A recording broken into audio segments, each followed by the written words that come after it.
Do you own any supercars? I own a lot of supercars. It costs $67 million.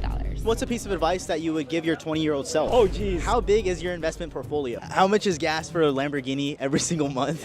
I trauma bonded with the cars. And I'm her doctor. How did you afford a supercar like this as a student? How much does your business do per year? This year we'll do about $130 million. I'm gonna call you Deal Man. You got all the good deals, dude. Hey everyone, we're here in Newport Beach, one of the wealthiest areas in the country. And today we're asking supercar owners what their net worth is, what they do to afford a car like this, and advice they have for people who want to become successful. Something I've always wondered whenever I saw cool cars like this is what these people actually do for a living. This is gonna be an exciting video, so let's go. Any of you guys own any of these cars? Would you be down to do an interview? Sure, yeah. Yeah? What's your name, age, and what do you do for work? My name is Jay, age 49, unfortunately, and I'm a mechanical engineer, but I build some parts for classic 911s, and I have a company called Nine House. How long have you been a mechanical engineer for? Too long, 30 years or so, yeah. Yeah. And then when did you start your company? It's been about 10 years. Wow. Yeah. What made you want to start your company? I got my first 911 about 15 years ago. I was basically trying to find good headlights for it. I couldn't find them. I started building for myself and built a few for friends, put a few on eBay and Craigslist, and kind of grew from there. It just became a brand on its own, yeah. What is this car and how much does it cost? Oh, geez. So I don't want to tell how much it costs because I don't want to keep track of it. I kept building it over time. I've had this for about 6-7 years, but it changed so much over time. How much would you say you put into this car in total? Rough estimate, maybe 80K, 80, 90, yeah. How much would you say you spend to maintain this car every year? It depends how lucky I am that year. Anywhere from $1,000 to $5,000. How did you get into cars and what made you get like a car like this? My gateway drug was a 1973 BMW 2002. 16, 17 years ago, I found one that I got for $6,000. Oh, wow. Yeah. Again, I started building them just to learn how it's done, right? Just YouTube videos and all that stuff. Of course, in time, the more I looked at those, the more I started seeing 911s. Then I got my first one and then basically kind of grew from there. Do you own any other cars besides this one? I have a few, yeah. So I have 4 911s, a couple of historic BMWs. Yeah, I have a BMW race car, a historic race car that I race in, invitational events and stuff. What's the best investment you've ever made? Best investment is probably my company, Nine House. I basically didn't invest anything in it. Zero. Yeah, it kind of just bootstrapped itself. How do you build a business like that from the ground up? So I was fortunate. So business like that, I built it as a hobby. I didn't rely on the income from it. That's why it was a very low pressure, low stress thing. So I just built it for pleasure over time. Do you create content for yourself or how do you market for your business? I create content for myself and my customers are always super nice to me. They create a lot of content. I don't pay for marketing at all. Wow. Zero ad budget, zero marketing budget. Yeah, just word of mouth and, rely on good customers, happy customers. So it's all organic marketing? Pretty much, yeah. What do you think is like the best platform for organic marketing and what do you guys use? I've used Instagram pretty much 90% of the whole thing, and I have just a little bit of YouTube content, but it's just because I find Instagram easy to post things and maintain. So. Do you have a piece of advice for getting referrals or getting customers from your other customers? What worked for me is do an honest and decent job, and things happen that way. Yeah. So just do good work. Just do good work, make good stuff that people need. It's super basic, but that's really what would work for me. What's the biggest piece of advice for someone trying to become successful financially? Spend very responsibly. I wouldn't say don't spend, but be very responsible about it and be very selective and smart about it. What's a piece of advice that you would give your 20-year-old self? Keep whatever you're doing.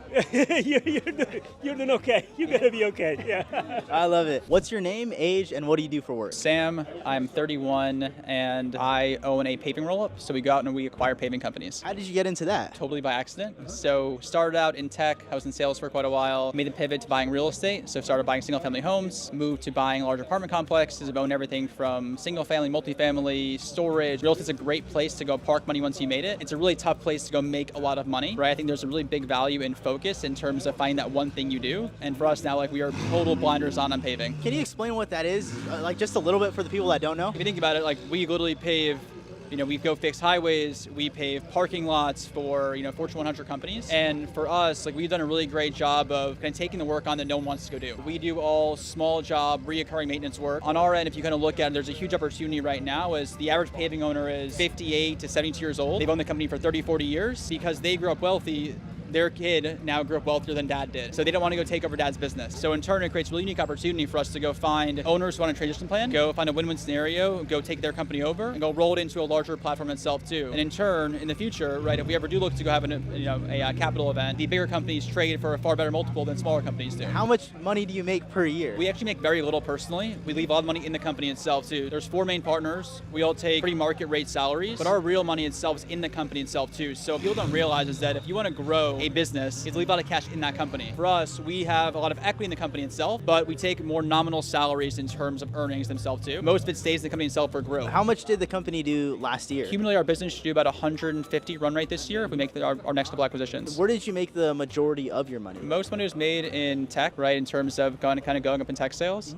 And then more so investing, right? Lost some money investing too, right? In terms of kind of holding value. What do you invest in? Right now, mostly our own company. So we have a lot there. I have a lot in private credit. I have a lot in real estate, still in legacy holdings. My portfolio now is more so fixed towards 2 things, right? 1 is towards the company I own, right? And then 2 is towards things that pay me yield so I can go take less cash out of the business today. How long has the company been running? So our parent company about 8 years, and then our division about 3. How do you market your business? For us, at least kind of my division of it, we are most heavily on LinkedIn. What kind of content do you create on LinkedIn? Mostly written, so LinkedIn video does not do great overall. We've now done a little more YouTube, more so for mid-funnel of folks. So our whole business is going out and raising capital. For us, LinkedIn's great for attention, and then YouTube's been great for progression. We have not really cracked the code in terms of virality, but it's much more so very targeted financial content that helps get someone from, hey, we found you all, to we want to opt in or opt out, because our minimum check size is over $100,000. So we get bigger checks in terms of it. It's much different than if you're selling, say, info products or offers too, where it's a very lower barrier to trust. Us is much bigger, so we use YouTube for much more mid-funnel. What's your take on organic content versus paid content for growing a brand right now? We do all of our stuff organic. Outside, we do paid ads for investor leads.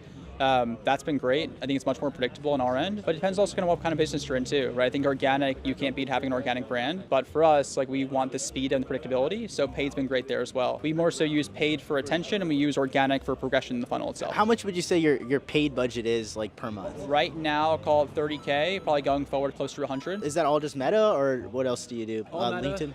Yeah, so all Meta, we do no paid on LinkedIn, and then we're doing a lot more in-person events too. How do you get somebody to invest in you? I think the biggest thing is building a level of trust first. On our end too, we don't ever push people to go write us a check. We're much more so focused on just sharing what it is we're doing, giving information. Our goal here is to help somebody have all the information that they need to make a decision to opt in or out. We want it to be their choice, they're opting in. I mean, the biggest thing is building trust and knowing your space extremely well. What's your biggest piece of advice for someone trying to make it financially or be successful? If you're not making a lot of money, don't invest. Put money back into figuring out how to go make more money. If you're making below 250 or depending kind of where you're at, go put all of your effort into making more money. For me, I did a lot of things early on that was all really big distractions. If you have a lot of concentration in one area, that's how you build your wealth. Then from there, start placing different places as well to go preserve, grow it, etc. But having a big level of focus is a really big, important thing to actually want to, get extremely wealthy. What are the best skills to learn to get past that $250,000 a year mark? Hands down, sales. Sales. What you guys are doing, content's great, right? In terms of going to people, having conversations, but you can be uneducated and you can do sales. You don't need a college degree, you don't need to go into debt, you can do it really young. And that translates to every aspect of your life. If you ever want to go own your own company, sales is the lifeblood that actually goes and feeds it. So hands down sales, and then figuring out what you want to go do in sales. Whether you want to have a lot of scale, whether you want to go sell very high-end products, whether you want to go open your own business, but sales gives you the background and competency to go do those things. How would you learn sales in today's day and age? I mean, there's so much stuff on YouTube, but I would go say just get a sales job where you either are doing one of two things, ideally the second one, right? Door-to-door sales is great. You learn a lot of stuff, the stuff you're doing is awesome too, you build that just, the ability to go talk to someone. But I'd say number 2 is some level of inside sales, right? So learning how to go use things like LinkedIn, cold email, picking up the phone, right? Getting your teeth kicked in a handful of times too, that's how you go learn thick skin. But I'd say when you're younger, the biggest thing you can do is have someone really good that you work for. I got very lucky on my end. I worked with the same CEO 3 times while I was in corporate, who was a true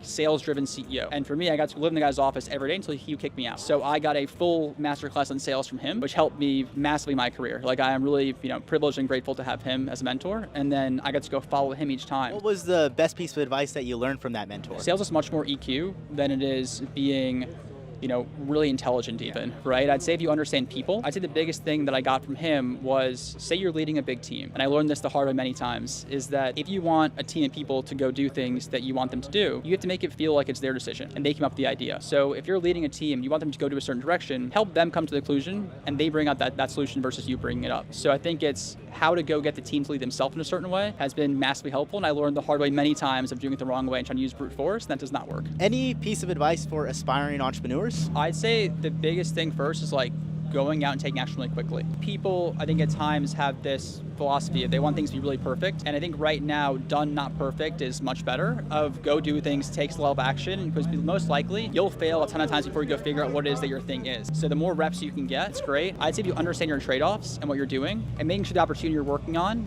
is really big. But first, if you can go solve for your cash flow, you can go operate from a much better position overall. Say for example, your life costs you $10,000 a month. If you can go first solve for $10K a month, you have all this freedom to go figure it out, what it is you want to go build and do, right? But if you're doing it from a place of personal financial stress, right, you can't go think clearly, you'll make certain decisions that you would normally make. So if you can go stabilize yourself first, and then find something you can go think big on, that's how you can make real money long term. What's your monthly rent or mortgage? My rent now is $15,000. In Miami? In Miami, yeah. And do you live in a home or in an apartment? I just moved to a house. Biggest expense by far. I also work from home full time. We host dinners there. That is my place that I'm at for 22 plus hours a day. So for me, having a place there was really crucial for me in terms of just quality of life. I'm not I know around all these cars, so I'm not a big car guy. I'd rather go spend my money on a place to go live because that has a lot more utility for me overall. How much would you say you spend a month just living expenses? Or all expenses in total? Probably between 25 and 30 a month all in. So definitely housing is the biggest piece of that by far, yeah. Any final advice for the audience? Yeah, I think something I learned really well about people and partners too is that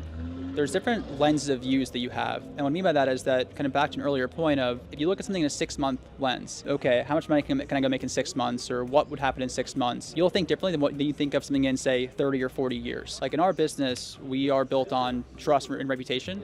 So for us, if I do the right things today, and you make certain sacrifices that in 6 months will hurt you, in 20, 30 years will be a massive boom for you overall. So if you can think of things from a long-term lens, you'll likely build better relationships, build better companies, right, and have something that's more sustainable, right? I think especially in a place like Miami, for example, I feel here, and we're in Newport Beach right now, this is a place, what do you work? Miami's a place, what do you make a month? You want to think in the former, not the latter. But if you can go think long-term and how you operate with people, relationships, business, work ethic, you'll do really well in a long-term period of time. By the way, before we jump back into the interviews, I want to take a second to talk about today's sponsor, Charlie Chang. If you're watching this and you're a business owner who knows you should be on YouTube, but you just never have the time, this is for you. As you can see, the business owners that we were talking to today put a lot of effort into content and marketing. And the smartest ones are on platforms just like YouTube. So after Charlie started and scaled over 50 plus YouTube channels, it made a lot of sense to build an offer that helps businesses do the same. With their team, all you have to do is show up and film, and they handle the strategy, the editing, the thumbnails, all of it. The link will be down in the description to apply and book a free strategy call. They're gonna help you map out the systems and content your business needs to be successful. And now let's get back into the video. What's your name, age, and what do you do for work? Max. I own a car dealership and I'm 27. How did you get into owning a car dealership at 27? So I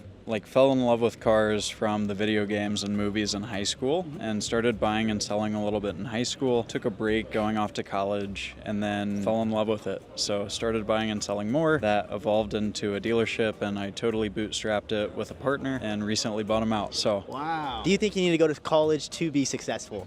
No need for the degree. Yeah, dropped out. Oh, you dropped out, okay. Did drop out. What car did you bring to the meet today, and how much does it cost? This one is a good flip. I got it a couple months ago, a Nissan GTR. 2012. It's my fourth, so that's cool. Bought it for $52,500. The Carfax value on it's $74,000. I should sell it for $70,000. With the industry that I'm in, I always look for a good deal, so that's the one that I throw miles on. Not too worried about depreciation. Yeah. But that's what I drove. Do you have any other cars? And how much would you say altogether that you own in cars? Outside of the dealership and the GTR, Acura NSX, it's a 2002, and a Lamborghini Gallardo, 04. Those are fun. About $300K, I would say. And when did you get the Lamborghini? I just had my anniversary, so about a year ago. How much was the Lamborghini by itself? Just 60. I got a crazy deal on it. 60 grand for a cheap Gallardo. I self-serviced it, and I think it's worth 80, 85. How much would you say you spend a year or you spend a month to maintain that car? Not too much. Knock on wood. Nothing major catastrophic has broken yet, and I self-serviced it, and so my maintenance cost is really low. My insurance is $100 a month. And then the most on gas, definitely throwing miles on it. How much is gas for a Lamborghini every single month? Yeah, Depends on how far I drive. At least 100 a tank, so 500 to 1,000. How do you find a good deal on a supercar? There's all these different platforms, Cars and Bids, Facebook Marketplace, not affiliated, but Cars and Bids, Facebook Marketplace, Craigslist, Friends, Community, for sale signs on the side of the road. That's more dealership segment. So with a little bit of negotiating skill, you can make it happen. Do you feel that people treat you differently because you have a Lamborghini?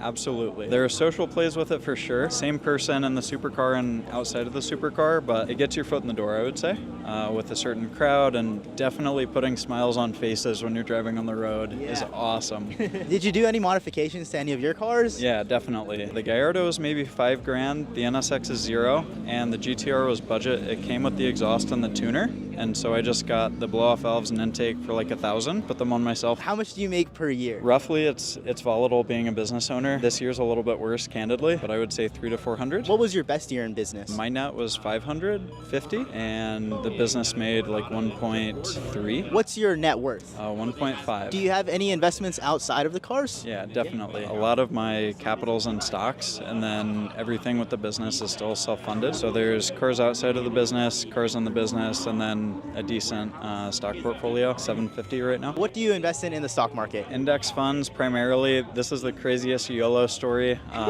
but Lilly stock, it's a pharmaceutical. My mom's dog's name is Lily. I saw it drop down, bought in like 250, and I've seen it run up, so that's been fun. I think I'm up like 150 on it. What? So that was a good play, but not good advice. What's your monthly rent or mortgage? So my mortgage back home is only $1,000 a month, like a 4-bed, 2-bath house, because Indiana is so cheap. But out here it's $5,000. Do you rent or do you own? I just rent here. I own the house back in Indiana, but I rent here. You have all the good. I'm gonna call you deal man. You got all the good deals, dude. What's your biggest expense right now? Payroll. Payroll. Yeah, payroll to keep the team happy and funded well. I definitely believe in investing in the team and having the team produce for the business, and so I take care of all the employees really well. How big is payroll? 80. 80? Okay. Yeah. Awesome. What's your name, age, and what do you do for work? My name's Alec. I'm 29, and I own a clothing company called Cove. And when did you start that? I started it back in 2020 with my twin brother, Sean. How much does your business do per year? This year we'll do about $130 million, and next year we'll do about $250 million in revenue. What was your biggest year in business? It'll be this year in business, $120 million. Last year we did about $34 million, so we've had substantial growth year over year since 2020. You know, we'll do 120, 130 million this year. Do you own any supercars? I own a lot of supercars. I've got this beautiful Aventurine green with a coffee interior Turbo S behind me. It's got a R1 exhaust and an M engineering tune. It does about 800 wheel horsepower. I've got a UV purple GT3 RS. I've got a GT2 RS. I've got a Ferrari 458 GT3, and I've got a TRX and a Raptor R right now. So how much does this car cost by itself? This car right now is, as it sits, is $265,000. How much would you say you have all together in cars? About 1.4, maybe 1.5 million in cars. What was your first supercar that you bought? My first supercar is my favorite supercar. It's my UV Purple 3RS. So my brother's had probably 10 to 12 cars. I've kept that car, and I bought it with 10,000 miles on it about 3 years ago, and it's got 26,000 miles on it currently. I take it all around the U.S. I've done multiple rallies with it. I've done probably 14 to 15 track days with it. I mean, I absolutely love that car. It's my favorite car ever. And it was my first car. That was like my absolute dream car. When I started making money, I was like, I'm gonna buy this UV Purple 3RS. I found the best spec ever. It's a full spec, and I was like, I'm keeping this car forever. And I told my girlfriend, I said, the day that I blow the engine on this car is the day that that car becomes a coffee table in our house. And I'm serious. Like, that will go into my house one day. What's the most you've ever spent on a single car? We had a twin turbo Dodge Viper that was built by, I think it was A&C or A&E, and that one was about $450,000. That was the most expensive one we've bought. The 2RS, we actually got a great deal on it. 2RSs are going for like $1 million for something that's a low spec or high spec, low mileage. That wasn't that bad, but the Viper was $450,000. What's your best piece of advice for anybody looking to grow a clothing brand? I'd say this is more general business advice. Find something that you're passionate about. You know, for us, we started building our clothing company because back in the day, we saw a lot of white space with like Billabong, Quicksilver, Ruka. They weren't really serving us as customers. I grew up surfing. I grew up being in the water all day long, and I was a genuine like high value customer for them, like several $1,000s a year. And there was no innovation, there was no, change in design or anything, and we saw that white space with Cove, but we were also passionate about that space. Everything I'm wearing right now is Cove. Everything a bunch of my buddies that are here with right now, it's all Cove, and it's because it's really good quality stuff. It all fits our aesthetic and our vibe, on my target demographic. And if you're gonna go start a business, say it's clothing, say it's cars or whatever it is, you need to be passionate about whatever you're selling, because if you're your best audience, you're gonna sell to yourself a lot easier than anybody else. True. Do you post content yourself or for the brand, and what has been the best platform for you to post on? We post content content in multiple places. I'd say the best platform for us right now is still Meta. So anything on Facebook, Instagram, TikTok's also up there. We're really active on TikTok Shop. We've been doing App Love and Snapchat and a bunch of other stuff. But I mean, realistically, if you're starting out, anybody watching this, it's like figure out Meta ads first. If you can't afford to pay somebody enough to do it, pay a media buyer, pay a creative strategist, whatever it may be. Companies are spending hundreds of billions of dollars a year. We'll spend probably 30 or 40 million this year on ads alone. And I mean, we see a return on it. We're a profitable company, but you have to spend money to get in front of eyeballs. And that's how you get customers. So I'd say figure that out first, and then everything else will kind of fall in line after that. What is your take on organic content versus paid content? I think there's a lot of space for both. I think organic's fantastic for brand building. We do a lot of organic content that just basically shows who we are as a brand, what we believe in as a company. Our slogan is dying empty. So we go out, we do really cool shit with with our influencers and our entire marketing team. Would you say money makes your life better or worse? Man, that's a loaded question. I think money is a tool to have a really good time. I think it's a tool to enjoy that time with your friends and family. I definitely don't think it's everything. I think at some point enough is enough. And I've definitely found that in the past probably year and a half. You get to a level where your monthly expenses are covered. You have a couple years saved up. If you're grateful enough and lucky enough to have a house paid off and cars paid off, that's fantastic. If you can take care of your friends and family and go have genuinely great experiences, whatever wealth status you're at, I think if you have those relationships, that's true wealth. Do you live here in Newport Beach? I live down in Dana Point. How much is your mortgage or your rent per month? I just bought a house. It was about $3.5 million all in. I haven't paid it off yet, but my mortgage is about $20,000 a month, including property taxes and insurance. Would you say that it's worth paying that much to live in a better area? Yes and no. I think if you can really afford it, it's probably one of the best investments you can make just by being in a better surrounding and environment. What would you say is the best investment that you've ever made? I'll say one that's cheesy and one that's actually legit. The best investment I've ever made was in myself and just believing in myself. Again, it sounds really cheesy, but I started Cove back in 2020 with my twin brother. It's actually like December of 2019. We started with $3,000. We have no other investors, and we've built it into we'll do $130 million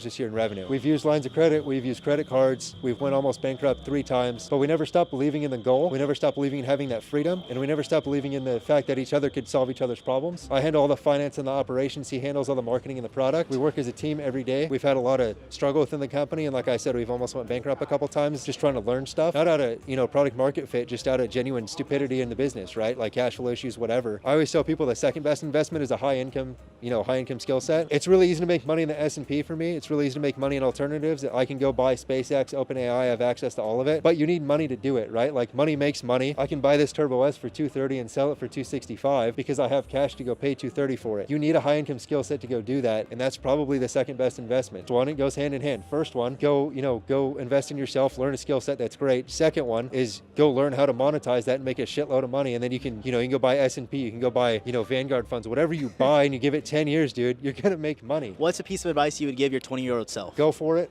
I think, and this is for all the 20-year-olds, all the 18-year-olds that are like, I don't know what to do with life. I went to college. I got a double major in business administration and accounting. My brother did the same thing. I don't think you need it anymore. I think there's so much information. I mean, Charlie Chang does a great job. Shout out to him. I actually watched him well before I became friends with him.